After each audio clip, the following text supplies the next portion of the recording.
جنگوں کا مطالعہ کریں تو پتہ چلتا ہے کہ وہ کسی ایک خطے، علاقے یا ریاست تک محدود ہوا کرتی تھیں، لیکن گزرے 100 سال کے دوران ہم نے وہ جنگیں دیکھی جنہوں نے پوری دنیا کے سیاسی، معاشی اور سماجی نظام کو تہس نہس کر دیا۔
جنگ عظیم اول کے دوران 2 کروڑ انسان لقمہ اجل بنی، جبکہ دوسری عالمی جنگ کے دوران یہ تعداد 5 کروڑ سے بڑھ گئی۔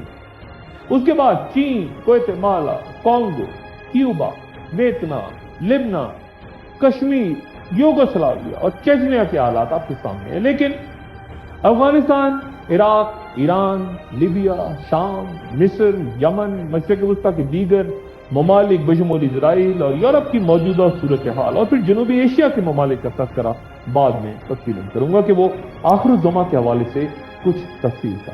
حضرت ابو ہریرہ رضی اللہ تعالیٰ عنہ بیان فرماتے ہیں کہ رسول اللہ صلی اللہ علیہ وسلم نے فرمایا کہ اس ذات کی قسم جس کے قبضہ و قدرت میں میری جان ہے، دنیا ختم نہیں ہوگی یہاں تک کہ لوگوں پر ایسا دن آئے گا کہ قاتل نہ جان سکے کہ اس نے کس وجہ سے قتل کیا، اور نہ مقتول کو معلوم ہوگا کہ وہ کیوں مارا گیا۔ آپ صلی اللہ علیہ وآلہ وسلم سے پوچھا گیا کہ ایسا کیسے ہوگا، تو آپ صلی اللہ علیہ وآلہ وسلم نے فرمایا کہ بکثرت خونریزی ہوگی اور قاتل و مقتول دونوں جہنم کا رزق بنیں گے۔ ہمارے دور کی جو علامات ظاہر ہو رہی ہیں ان میں سے ایک کا ذکر حدیث میں اس طرح سے ہے۔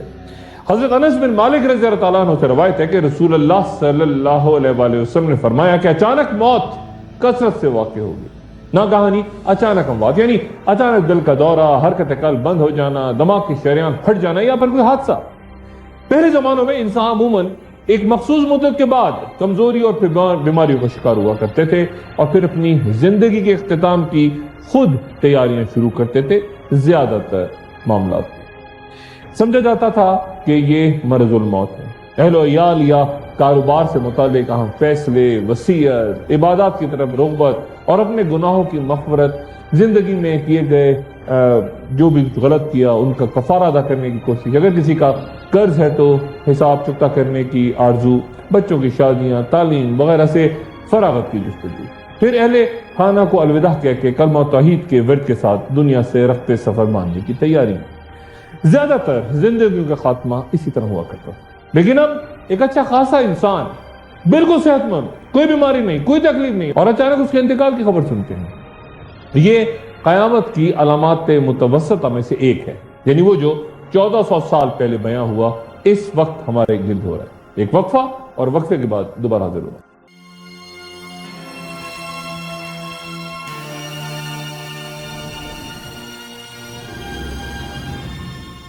خوش آمدید۔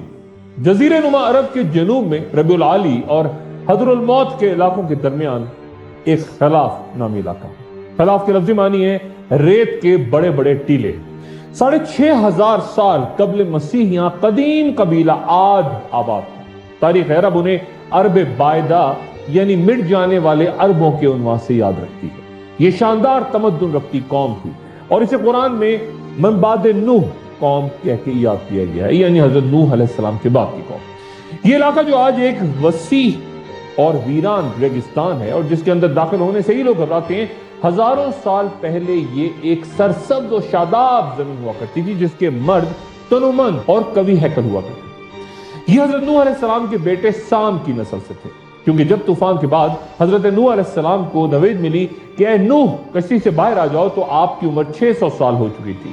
1500 دن کے بعد آپ اپنے ساتھیوں اور جانوروں کے جوڑوں کے ساتھ خشکی پہ اترے اور زمین کو دوبارہ بسانے کا خیال آیا تو دنیا کے 3 حصوں کو اپنے 3 بیٹوں کے حوالے اس طرح کیا کہ بیٹے حام کو دریا نیل کا علاقہ، بیٹے یافت کو دریائے میسون، جبکہ بیٹے سام کو زمین کا وسطی علاقہ دے دیا، جن کی اولادوں کو بعد میں تمام اقوام پہ غلبہ حاصل ہوا۔ حضرت نوح علیہ السلام کی وفات کے 450 سال بعد سام کی نسل سے قوم عاد نے جنم لیا۔ روح زمین پر ایسی کوئی قداور قوم پیدا نہ ہوئی اور پھر یہ طاقت کے نشے میں مست گناہوں اور بدکاریوں کی تمام حدود عبور کرتے چلے گئے۔ غرور سے ان کی گردنیں اکڑ گئیں اور انہیں ناز تھا کہ یہ نوح علیہ السلام کے خلیفہ ہیں، اور تبھی ایسا گھمنڈ کہ رفتہ رفتہ یہ بھولتے چلے گئے کہ اسی گمراہی کے سبب تو قوم نوح پہ عذاب الہی نازل ہوا تھا۔ اس طرح کے تمام دروازے جب بند ہو گئے اور پوری قومی گناہوں کی دلدل میں دھنکنے لگی تو اللہ تعالیٰ نے ہود علیہ السلام کو ان کی ہدایت کا ذمہ سونپا، جو کہ حضرت نوح علیہ السلام کے پڑپوتے عاد بن ارم کے گھرانے سے نسبت رکھتے تھے۔ حضرت ابن عباس رضی اللہ تعالیٰ عنہ سے روایت ہے کہ ہود علیہ السلام عربی بولنے والے پہلے شخص تھے۔ طاقت کے نشے میں چور اس قوم نے حتار کے نام سے ایک بت بھی بنا رکھا تھا اور روز روز کی نصیحتوں سے تنگ آ کے قوم کے دراز قد طاقتور افراد جمع ہوئے اور انہوں نے پیغمبر حضرت ہود علیہ السلام سے کہا کہ اب ہم سے مزید نہیں سنا چاہتا، اگر تو اپنے قول میں اتنا ہی سچا ہے تو جلدی عذاب لے کے آ جا تاکہ ہمارا تمہارا قصہ ہی پاک ہو جائے۔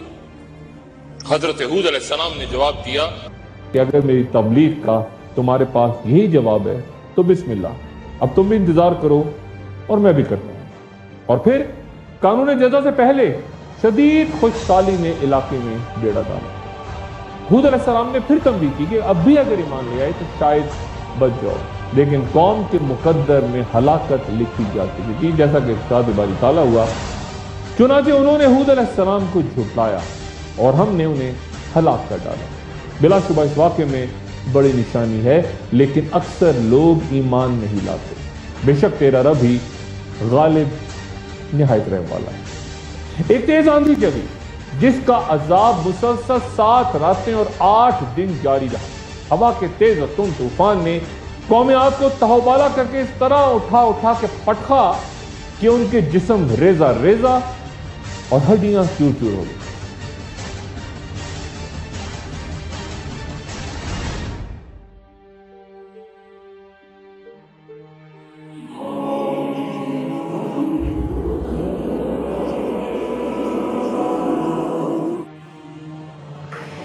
یہ ہلاکت خیز آندھی ایسی تھی کہ انسانوں کو پہلے فضا میں بلند کرتی اور پھر اوندے منہ پٹکتی تھی، اور پھر کبھی ہیکل انسان اس طرح بے حس و حرکت پڑے تھے جس طرح طوفانوں کے بعد تناور درخت بے جاں ہو کے گر جاتے۔ قوم ہود کے اس واقعے کا تذکرہ عربی زبان کے ایک محاورے میں بھی ملتا ہے کہ عہد رسالت میں جب کسی نمائندے کو عام مقصد کے لیے بھیجا جاتا تو کہتے کہ عاد کی طرح نہ بن جانا، یعنی عیش و عشرت میں ڈوب کے اپنا مقصد نہ بھول جانا۔ مفسرین ہلاک شدگان کی تعداد 4000 بیان کرتے ہیں۔ اہل عرب ہود علیہ السلام کی وفات اور قبر کے حوالے سے مختلف دعوے کرتے ہیں۔ بیشتر کے نزدیک وہ قوم عاد کے مارے جانے کے بعد حضر الموت کے شہروں کی طرف ہجرت کر گئے تھے، وہیں ان کی وفات ہوئی اور وادی برود کے قریب حضر الموت کے مشرقی حصے ایک شہر تمیم سے تقریباً 2 مرحلے پہ ان کی تدفین ہوئی، جبکہ کچھ کے نزدیک ہود علیہ السلام فلسطین کے مقام جبریش یا پھر عراق کے شہر نجف۔ اور علامہ حبلی رحمۃ اللہ علیہ سیرت الحبلیہ میں لکھتے ہیں کہ حضرت ہود علیہ السلام اور حضرت صالح علیہ السلام دونوں کی قبریں مسجد الحرام میں رکن یمانی اور حجر اسود کے درمیان۔ ام المومنین حضرت عائشہ رضی اللہ تعالیٰ عنہ فرماتی ہیں کہ ایک روز رسول اللہ صلی اللہ علیہ وآلہ وسلم میرے پاس تشریف لائے اور فرمایا کہ عائشہ میرے جانے کے بعد تمہاری قوم کے لوگ یعنی عرب جلد ہی مجھ سے ملیں گے۔ حضرت عائشہ صدیقہ رضی اللہ تعالیٰ عنہ فرماتی ہیں کہ میں نے پوچھا کہ پھر اس وقت یا اس کے بعد کے لوگوں کا کیا حال ہوگا؟ تو آپ صلی اللہ علیہ وآلہ وسلم نے فرمایا کہ وہ بغیر پروں والی ٹڈی کی طرح ہوں گے، طاقتور کمزور کو کھا جائے گا حتیٰ کہ ان پر قیامت عام ہو جائے گی۔ گویا صرف علامات قیامت میں ہی دولت و طاقت کا نشان نہیں، کیونکہ یہ عذاب تو پہلے بھی قوم ہود سمیت دیگر اقوام پہ نازل ہوا۔ پھر رسول اللہ صلی اللہ علیہ وآلہ وسلم نے موجودہ دور کی یوں بھی خبر دی کہ مسافتیں کم ہو جائیں گی، شہروں اور ممالک کا درمیانی فاصلہ کم ہوگا اور ایک بازار سے دوسرے بازار تک پہنچنا آسان ہو جائے گا، خواہ فاصلہ کتنا ہی زیادہ کیوں نہ ہو، فتنے نہ پھیل جائیں، جھوٹ کی کثرت نہ ہو اور بازار قریب نہ ہو جائیں۔ پھر انجیل کے عہد نامہ قدیم کی کتاب دانیال کے 12ویں باب کی آیت 3 اور 4 کے ترجمے کے مطابق دانش مند رہنما آسمان کی تمام روشنی کے ساتھ منور ہوں گے، اور جنہوں نے بہت سے لوگوں کو حق کا راستہ دکھایا ہوگا وہ آسمان کے ستاروں کے مانند چمکیں گے۔ اس نے یعنی فرشتے نے مجھ سے کہا کہ اے دانیال، اب تم اپنی باتیں بند کرو اور کتاب کو قیامت تک کے لیے سربمہر کر دو، بہت سے لوگ ادھر ادھر دوڑیں گے اور علم کی کثرت ہوگی۔ یہاں یہ بھی عرض کرتا چلوں کہ بائبل کے کنگ جیمز ورژن میں علم کی کثرت کے الفاظ کی بجائے یہ عبارت یوں ہے کہ اس دوران بہت سے لوگ یہ جاننے کی کوشش کریں گے کہ کیا واقعات رونما ہو رہے ہیں اور وہ اپنی کوششوں کو ضائع کریں گے۔ انجیل کے برعکس جہاں قیامت سے پہلے علم کی کثرت کا ذکر ہے، ایک حدیث متفق ہے یعنی مسلم و بخاری دونوں کی روایت کے مطابق قیامت سے پہلے علم اٹھا لیا جائے گا۔ بظاہر یہاں دونوں بیانات دونوں کتابوں میں اختلاف نظر آتا ہے، لیکن میری نظر میں اختلاف نہیں ہے، کیونکہ ہم جس دور میں ہیں اسے علمی سیلاب کا دور کہا گیا ہے، خصوصاً کمپیوٹر کی ایجاد کے بعد معلومات کا زمانہ۔ میں نے یہاں معلومات یا انفارمیشن کا لفظ استعمال کیا ہے، علم یا نالج کا نہیں۔ علم اور معلومات یعنی علم اور نالج میں بڑا فرق ہے۔ آج کا میڈیا آپ کو خبروں کی صورت معلومات تو فراہم کرتا ہے جس کا علم سے کوئی تعلق نہیں، اور خبروں کے سیلاب میں انسان بالکل بے بس نظر آتا ہے۔ چند سال پہلے لندن میں ایک سیمینار کا عنوان تھا انفارمیشن اوور لوڈ، جس میں بتایا گیا تھا کہ پوری انسانی تاریخ میں جتنے بھی سائنسداں کسی بھی دور میں پیدا ہوئے ان کی مجموعی تعداد سے زیادہ اس وقت زندہ ہیں، اور وہ سائنس کی معلومات میں 8 سے 10,000 صفحات فی منٹ کے حساب سے اضافہ کر رہے ہیں، یعنی 60 کروڑ صفحات کے برابر تحریری مواد یومیہ، اور اس میں سے اکثر انٹرنیٹ پہ بھی جاری ہو رہا ہے۔ آج دنیا کی آبادی 7 ارب ہے اور اس میں سے 2.9 ارب آبادی انٹرنیٹ استعمال کرتی ہے۔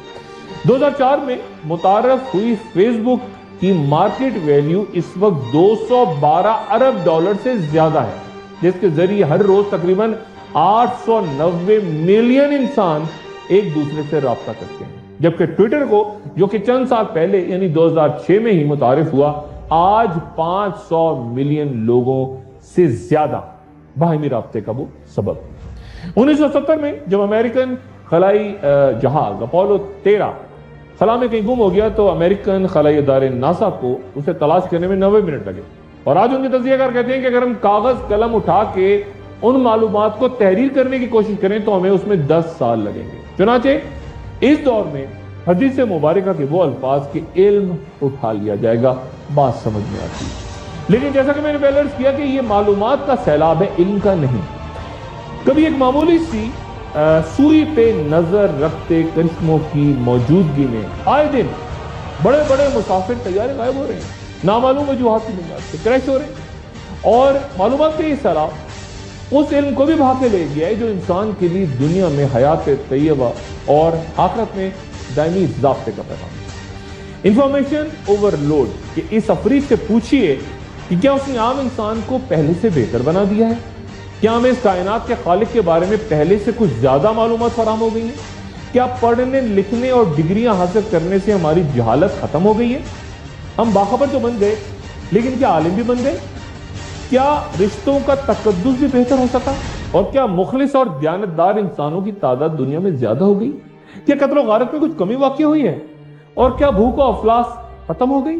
چنانچہ حدیث مبارکہ کے مطابق جس علم کے اٹھ جانے کی خبر دی گئی ہے وہ قرآن و سنت کے علاوہ کچھ نہیں۔ یعنی مجھے یہ تو خبر ہو کہ سمندر میں کتنی مچھلیاں تیرتی ہیں، یا جنگلوں میں کتنے شیر اور چیتے گھوم رہے ہیں، یا پھر آج کی دنیا کے کس علاقے میں طلوع یا غروب آفتاب کا کیا وقت ہے، لیکن یہ خبر نہ ہو کہ میری اپنی زندگی کا مقصد کیا ہے اور خالق کائنات نے مجھے اس دنیا میں بھیجا کیوں تھا، اور میرے لیے تمام معلومات، یہ تمام خبریں پھر وبال جان۔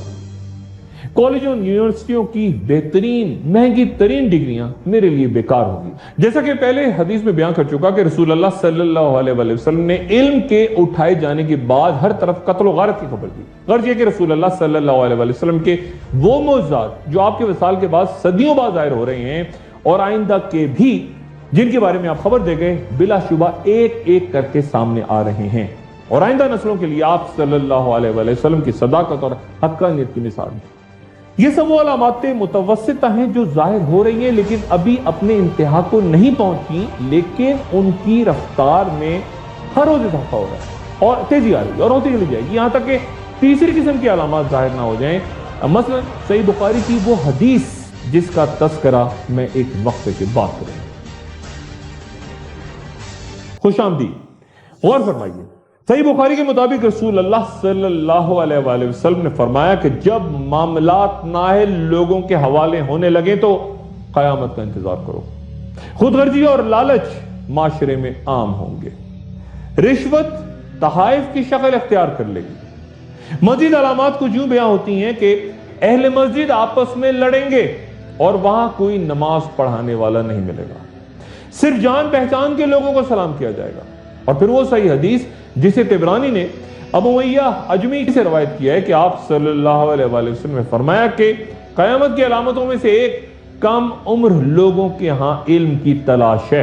اس حدیث کا مفہوم یہ ہے کہ ان لوگوں سے دینی مسائل پوچھے جائیں گے جن کو علم پہ قدرت نہیں اور جو خود گمراہ ہوں گے اور دوسروں کو بھی بھٹکائیں گے۔ اور پھر یہ بھی فرمایا کہ احمق شام سے مجلس میں بیٹھا کریں گے۔ ایک اور صحیح حدیث میں حضرت ابو داؤد رحمۃ اللہ علیہ سے روایت ہے کہ رسول اللہ صلی اللہ علیہ وسلم نے فرمایا کہ آخری زمانے میں لوگ کبوتر کے بوٹے کی طرح سیاہ خضاب لگایا کریں گے اور وہ جنت کی خوشبو نہ سونگھ پائیں گے۔ مرد عورتوں کے اور عورتیں مردوں کے روپ دھارا کریں گی۔ بخاری میں ہی ابن مالک اشعری سے رسول اللہ صلی اللہ علیہ وسلم کا فرمان روایت ہے کہ میری امت میں کچھ لوگ ہوں گے جو ریشم، مے نوشی اور گانے بجانے کو حلال سمجھیں۔ حضرت انس بن مالک رضی اللہ عنہ سے روایت ہے کہ رسول اللہ صلی اللہ علیہ وسلم نے فرمایا کہ زنا پھیل جائے گا، مرد کم اور عورتیں زیادہ ہو جائیں گی۔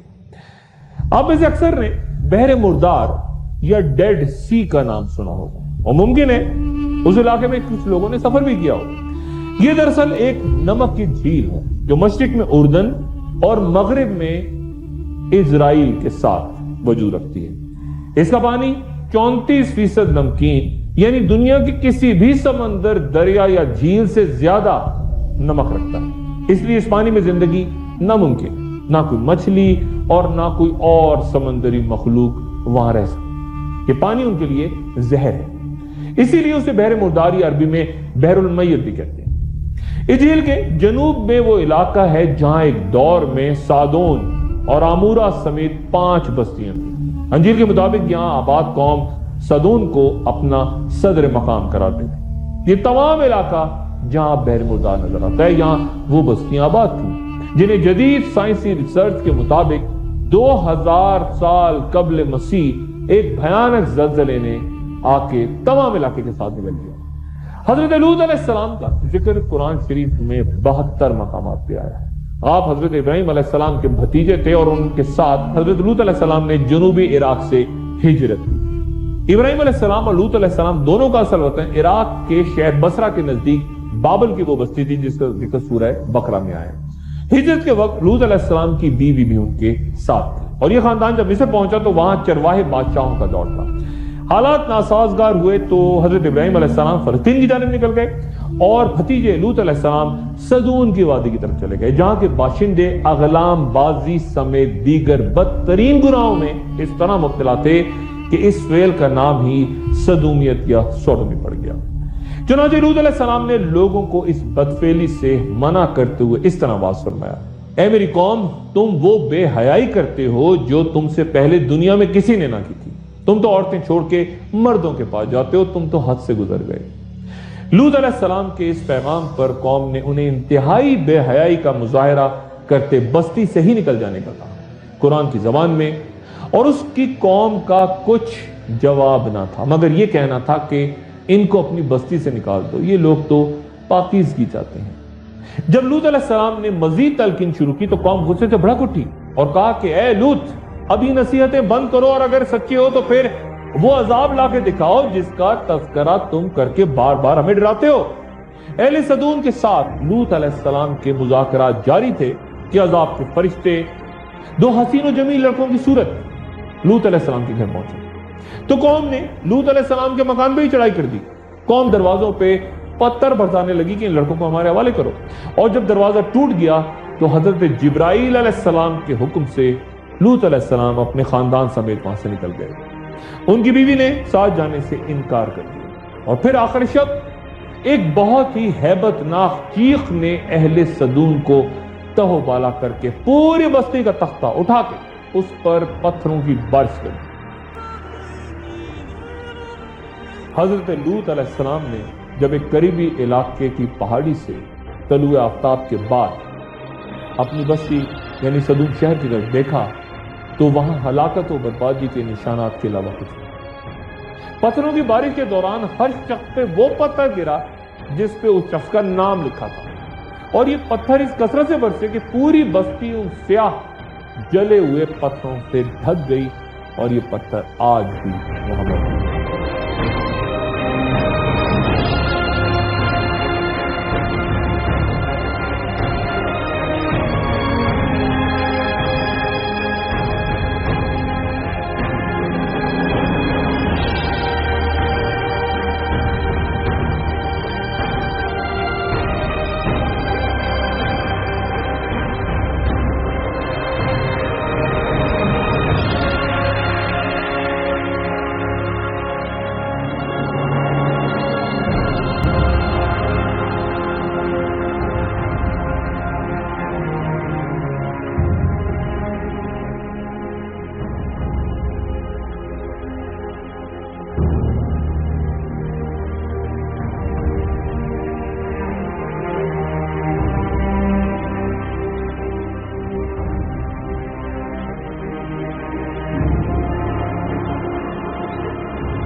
قیامت اس وقت تک قائم نہ ہوگی جب تک یہ صورتحال نہ پیدا ہو جائے کہ زمین پر کوئی ایک شخص ایسا نہ رہے جس کی اللہ کو ضرورت ہو۔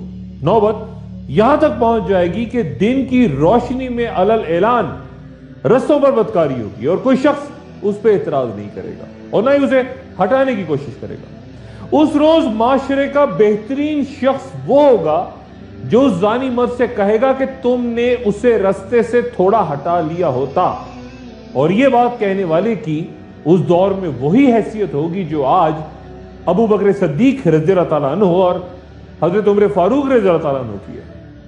اور پھر صحیح بخاری و مسلم میں کئی جگہ یہ روایات بھی کہ شراب و زنا عام ہوگا، تو پھر جن گناہوں کی پاداش میں قوم لوط بدترین عذاب کی مستحق ٹھہری، کیا قانون سزا و جزا میں تبدیلی ممکن ہے؟ ہرگز نہیں۔ ایک اور عام پیش گوئی جس میں رسول اللہ صلی اللہ علیہ وآلہ وسلم کا اشارہ موٹر گاڑیوں کی طرف تھا، اسے ابن عفان اور حاکم نے اس طرح روایت کیا ہے کہ رسول اللہ صلی اللہ علیہ وآلہ وسلم نے فرمایا کہ آخری زمانے میں میری امت کے کچھ لوگ پالانوں سے ملتے جلتے زینوں پہ سوار ہو کے مساجد کے دروازوں پہ اتریں گے۔ حضرت انس رضی اللہ تعالیٰ عنہ سے روایت ہے کہ قیامت اس وقت تک قائم نہ ہوگی کہ آسمانوں سے عام بارش تو برسے گی لیکن زمین سے کچھ نہ اگے گا۔ وقت کے بارے میں فرمایا کہ قیامت تب تک قائم نہ ہوگی جب تک زمانے آپس میں نہ مل جائیں، سال مہینے کے برابر ہو جائے گا، ہفتہ دن کے برابر اور دن گھنٹے کے برابر، اور گھنٹہ ایک چنگاری کی صورت جو کہ چمک کے فوراً بجھ جاتی ہے۔ یہاں یہ سوال عام ہے کہ جب سال میں اتنے ہی دن ہیں جتنے پہلے زمانوں میں ہوتے تھے، یعنی عیسوی سال میں 365.25 اور اسلامی سال میں 354.36، یہ تعداد تو پہلے بھی اتنی تھی اور آئندہ بھی اتنے ہی مہینوں، گھنٹوں، دنوں اور ہفتوں کا حساب کتاب تو پھر اس حدیث کا مفہوم آخر کیا ہے؟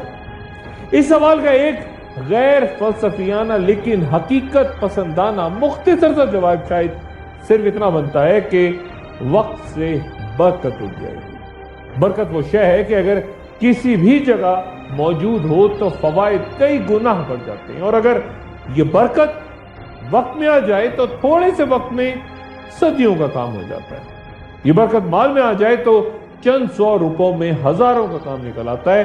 برکت ہو تو ایک پلیٹ کھانا بہت سو کے لیے کافی، اور اگر نہ ہو تو تمام دسترخواں بھرا ہونے کے باوجود لوگ بھوکے رہ جاتے ہیں۔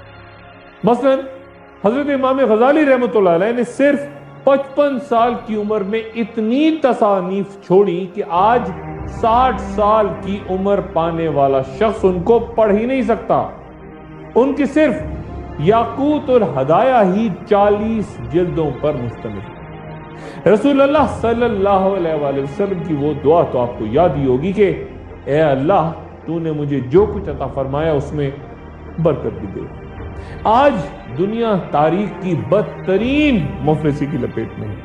1.25 ارب انسان پینے کے پانی سے محروم ہے، اور ہر 6 میں سے ایک شخص اس وقت بھوکا ہے۔ دنیا کی کل آبادی کا صرف 1% یعنی صرف 1% لوگ دنیا کی 90% دولت پہ قابض ہے، اور یہ رقم 110 کھرب ڈالر سے زیادہ ہے۔ گویا صرف 85 افراد 350 ارب انسانوں سے زیادہ امیر ہیں۔ پھر قیامت کی وہ نشانیاں جن کی خبر ایک بڑے واقعے کی صورت ہمیں دی گئی، اور وہ سرزمین عرب میں رونما ہوگا۔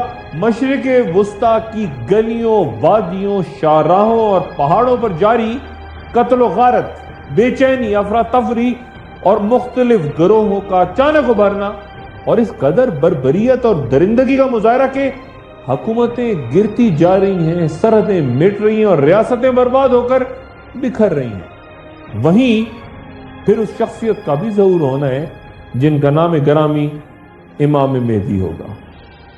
وہ کب، کہاں اور کس طرح سامنے آئیں گے، اگلی نشست میں گفتگو جاری رہے گی۔ اپنا دوستوں، رشتہ داروں، گرد و نواح کے لوگوں کا سب کا خیال رکھیے گا۔